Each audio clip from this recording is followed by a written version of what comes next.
Hey, what is up, Coffee Nation? We got a new coffee review. This is a trendy one today. The final one in my coffee review, double down, final Bankroll coffee flavor to date. So, what is double down? Bright and rich, medium roast. Being that the 20-cent ice blend is also medium roast, they're double downing from the initial.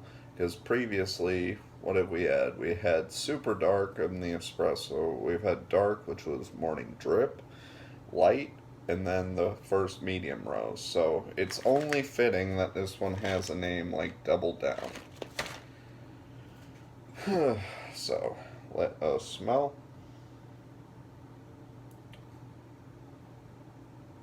And like always, Coffee Nation, I like to brew my coffee with just a little pinch of salt, just a tiny, tiny bit. Purified water in a clean pot, and that really brings the coffee up a whole charisma point. So try it at home. Tell me what you think.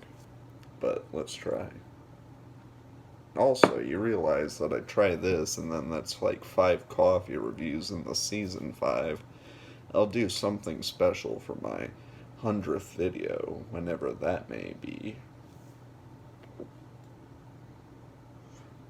Also, it should be known I have never said like, share, and subscribe in any of my videos, but you totally should.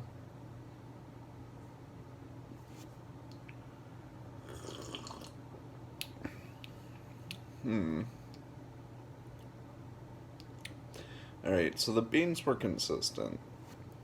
As far as this one goes, though.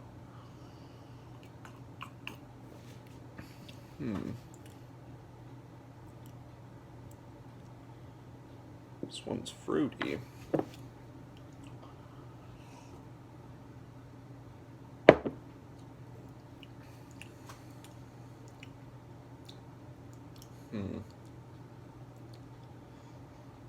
Bitter.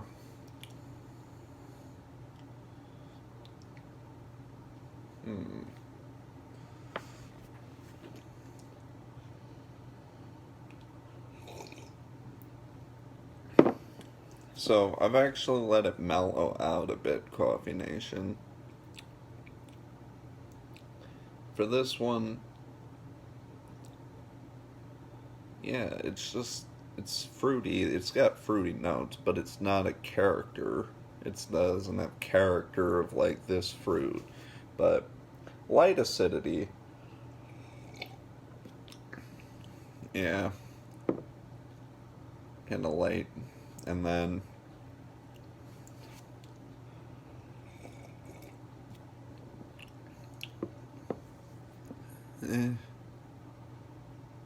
okay. So I do like it more than the previous one, Coffee Nation, than the 20-cent. Because that one tasted like Pete's Coffee. This one,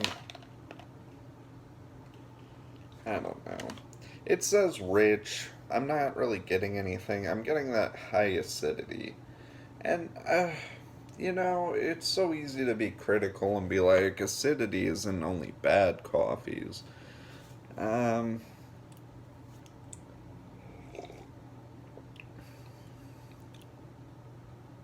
Yeah. I mean, I'll try it iced because it is the official last one. But as far as color and everything goes, it's got a lingering bitterness. It's got an acidity, you know. These are traits of coffee. Is it rich? Again, I like the other one better because the chocolate pudding aroma, that was rich. It says use 2 tablespoons ground coffee per 6 fluid ounces of water. So that might imply that it's weak, because usually you only need 1 tablespoon. And it said this on every package, and I've ignored it based on my, histories with coffee. You only need 1. If you do over two tablespoons is like, it goes back to the joy of cooking, the very first edition. It says when brewing coffee, you want to use 2 tablespoons, 1 to 2, and no more than two ever, because then you're just wasting coffee at that point. And I feel like you just get so much more with the one. However, I can't see why it would be affecting the flavor so much, but it is something to kind of put into account. Um, yeah, I would say let's do this.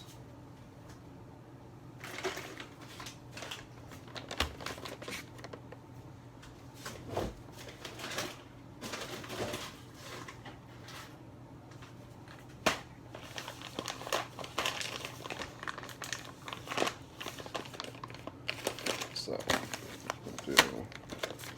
Well, we'll do the line. We'll show them in order from least to greatest. So, unfortunately, with 5 coffees, it was apparent that there were going to be some winners and some losers.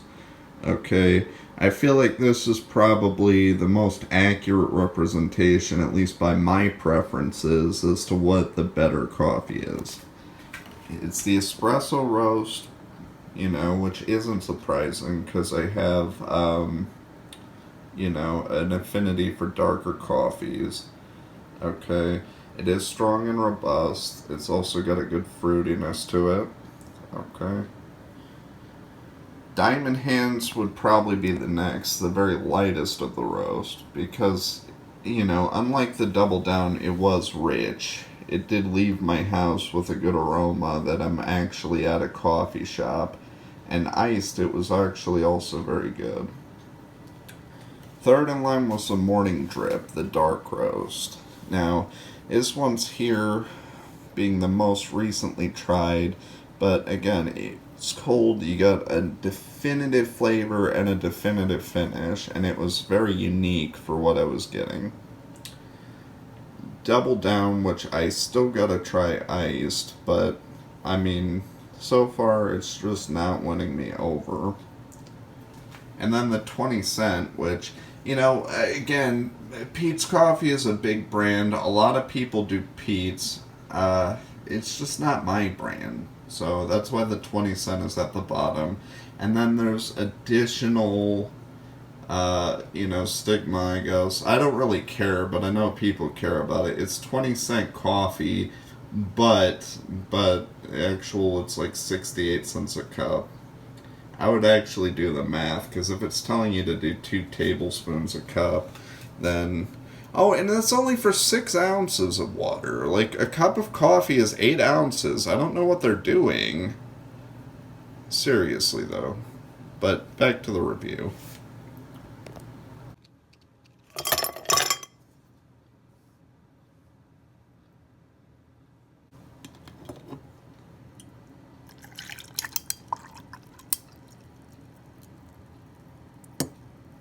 We are back with the final. We got it iced.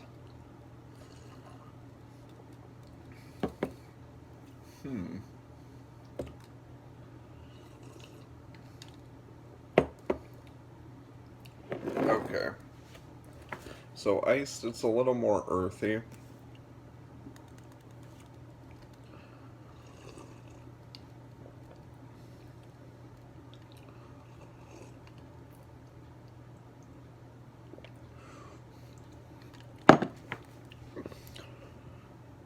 Yeah.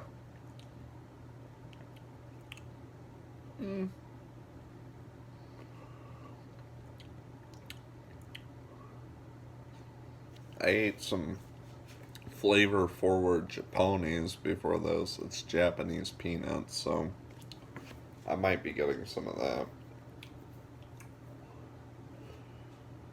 I really should have cleaned my palate.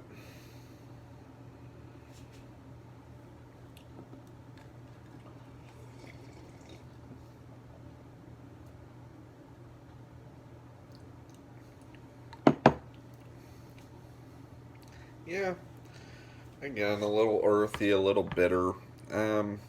I still stand by it. Morning drip. As you know, it was really definite with the other flavors that it was just right there in your face, kind of. This is kind of in between. Big theory, I guess, is there are five coffees, okay? He started the company with the intention of having cheap coffees, or good cheap coffee. They're taking the same beans and just roasting them five different times for different results. Now, um, does the coffee itself reflect that? Yeah. Is it good for the price? It depends where you live, maybe. Uh, Good YouTuber coffee. Now, this is the first one I bought because I don't usually hop on trends, but I was biased, you know. I was biased when Duke Nukem Forever came out. I wanted that to be a good game. I was biased when this coffee came out, you know, because I love the YouTube channel, like coffee. So, um, worth what I paid? Probably not. Realistically, you could get better coffees for a more affordable price. Am I going to drink it all? Yes. Yes, I will. It's a Cindawaste coffee. Um, but yeah, I mean, again, it's one of those things, you know. Everybody loves coffee, okay?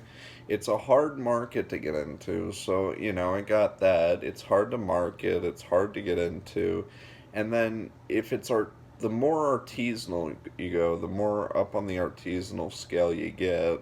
Um, Essentially, the price goes up. So it's problematic. It's like, is it already expensive at its current point? Yeah.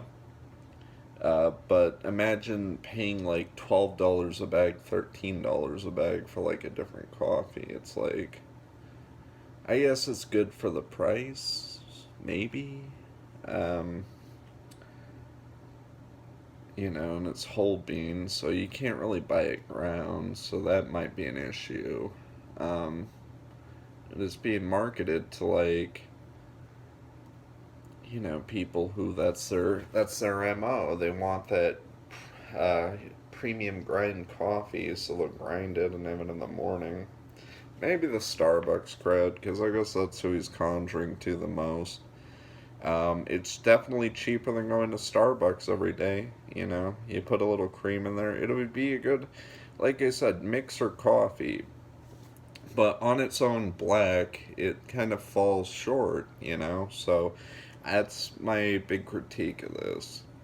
Um, yeah, it's good for the crowd. It's good for a crowd. Um, but would I buy it again? Probably not. I'm being as fair as it. Would I try it again? Yeah. If I went to my friend's house and they had some, yes, I would definitely drink Bankroll coffee. It's, you know, it's okay. But it's nothing like, you know, they don't write home about it. And I just saw that all across the board. So, uh, yeah. I'm going to say uh, try it for yourself. Definitely. It's always hard to break into the coffee industry, which is why, you know, not everybody does it. But it's a bold move. Bold like some other coffee. And always stay coffee.